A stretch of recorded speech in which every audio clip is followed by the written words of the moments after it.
Hello friend, तो स्वागत है मेरा फार्म लाइफ की मिनी व्लॉग में। तो फार्म में क्या क्या काम होता है मैं ये सब आपके साथ शेयर करूंगा।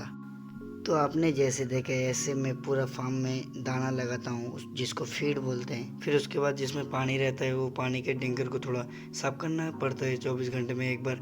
फिर वो करता हूँ। देन सुबह का काम हो जाता है ख़त्म। फिर आता हूँ दोपहर के 12 बजे।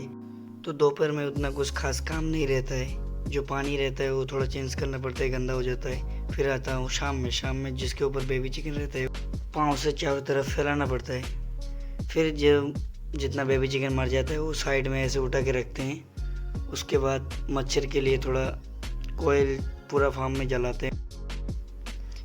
फिर पानी चेंज करके जो साइड में पर्दा होता है वो पर्दा पूरा ऊपर कर देते हैं।